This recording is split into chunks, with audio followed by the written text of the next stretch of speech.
Hello, Leo, and welcome to your February reading.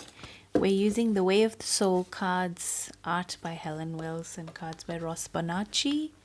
And we're using the Art of the Tarot cards and also the Bhagavad Gita wisdom cards. So, Leo, what's happening for you? It feels like you're off to February with a little bit of a, why did the horse go to the bar? No, what did the barman say to the horse at the bar? Why the long face? So you have a bit of a sad energy about what you're up to, but don't get stuck on it. You have some very interesting cards. You've got the Fool, you've got the Wheel of Fortune on the other hand. Mid-month, you've got the Page of Cups. You feel like making an offer of love to someone, but you're not too serious about it at this moment. Um, you feel like you want to see where it goes, maybe, and to be very gentle with yourself. You're on a fool's journey. You feel like, I'm going to throw caution to the wind and step into the unknown. The Fool is also the energy of kind of saying if you have two choices, you have made a choice to take the riskier option. So that's the journey you're on. It could be very rewarding because on the other side, you've got the Wheel of Fortune ruled by Jupiter, and you're spinning the Wheel of Fortune. You could be landing on something very interesting. Let's see what you're going to land on, which might make you feel a bit better about your decision. Um, come, well, we've got, something that we want you to know about this Wheel of Fortune. Okay, there is going to be commitment in your life from someone who is going to be exclusive to you. There is going to be exclusivity in this relationship.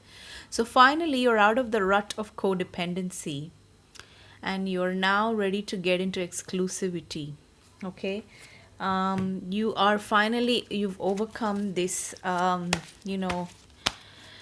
fight between whether it's your independence or a relationship. So the choice was very difficult for you before the Fool's journey began. And when you took the risk to make this deep dive into the Wheel of Fortune and what the Wheel of Fortune is bringing to you, you had to choose between, it looks like, your independence or, some kind of codependence with another person. And you did not choose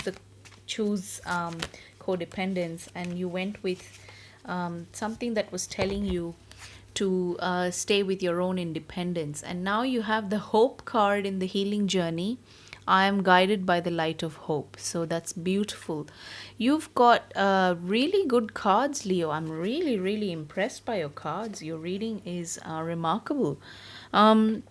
The offer that you're making is probably to someone much younger than yourself, or you feel you are the younger person when it comes to this person. You feel like they're the wiser person, the older person, the more mature person in this relationship. So it could be that you are following some kind of hope.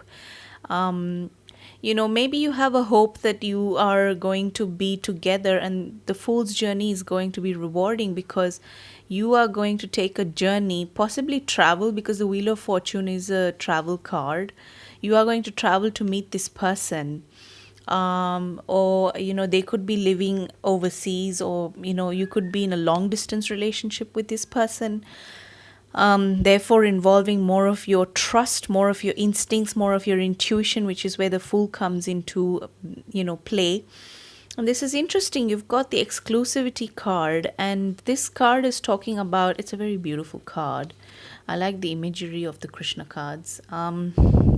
These are ancient Gandhara paintings, and you'll see how there is an exclusivity here, and it seems to be that they are enjoying seeing something that only the two of them can see. It's almost like he's hiding away, he's hiding her away, in his, you see how he's hiding her away in his shawl. He's got the shawl and he's kind of covering her face, covering that she's even with him.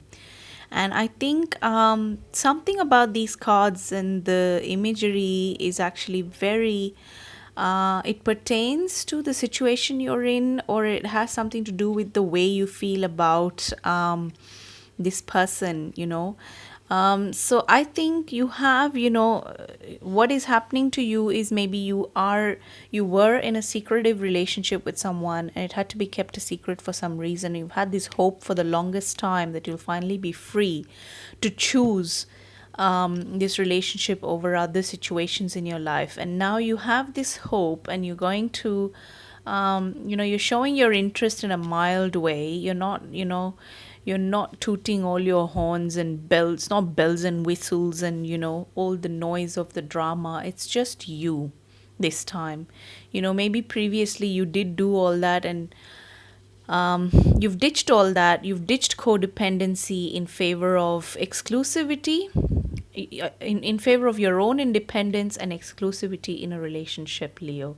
I think this is a remarkable move forward and progress in your life. And I think, this is really beautiful. It's finally coming together for you. You've got, the fool's journey ending in the wheel of fortune. And here in the middle, you've got these beautiful cards talking about a journey that you really are going to take, which is so rewarding.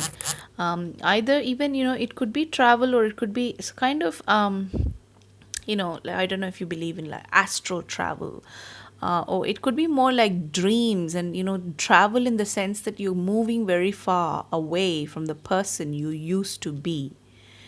Right? So that is what is really happening here. You're giving birth to a new you, and this hope is guiding you towards the journey of exclusivity with your partner, which is commitment, but it's not codependency. The difference between codependency and exclusivity is that, codependence is when you are, actually in a kind of a toxic relationship with this person, and you can't really think of your life without them, and there's lots of behaviors of possession, of passive aggression, of many toxic behaviors linked to codependence, and that's why people are really moving away from that arrangement. And when you're independent and you bring two independent whole people into a relationship, and then they want to be exclusive in that relationship, then it's really showing you that they are two individuals who are choosing each other every day. And that's the difference between codependence and being exclusive with someone. And this is not just semantic, Leo. I mean, these are well researched topics, in psychology and in, I think relationship counselors across the world would agree that this is not just it's not a pop psychology thing. It's not a semantic thing. It's not something that you kind of, laugh about. It is really something that is revolutionizing the way we live and the way we put across who we are in relationship to each other. And I think exclusive. But what's so funny is, we think that this is something that has developed now, but the Bhagavad Gita was probably, as old as 3,000 years. And there is a concept of exclusivity in the Bhagavad Gita. And it is, there are specifically, relationships and instances, that you can pull out, like in this case, that of Rukmini. And I think this is talking about the story of Rukmini and Krishna when she was kidnapped and she was hidden away by Krishna so that they would not see that he is kidnapping her to then marry her. Because she was in love with him and he was in love with her. But there was some problem which prevented her from being with him. So he kidnapped her. So this is that story where, it's a very interesting story. It talks about being exclusively and one-mindedly and steadfastly devoted to someone. That's where this energy is coming from. And that's very different to being codependent, in which you want to actually you're so insecure on your own that you can't survive with another person, and therefore there are behaviors of possession, and there are, when you're in a codependent relationship and it breaks apart, you have abandonment issues, or you feel like the other person has infidelity issues. You feel a lot of things, but you never feel those things when you're actually exclusively in a relationship with someone, and you're coming to it in your strength and with this knowledge. This cup that you're offering could be this cup of knowledge too, to a prospective partner. You're trying to say, listen, I've learned all this here.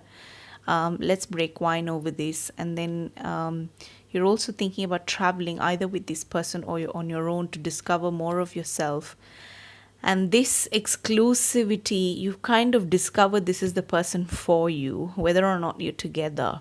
And, in the three-dimensional space. But you're quite happy. You're in a happy space, Leo, if that makes sense. And I wish you all a very, very happy February. And well, if you want to know more about your particular situation, you can always drop me a line, and do give us a like or a subscribe if you love what we do at Swa Says. And I'll see you later.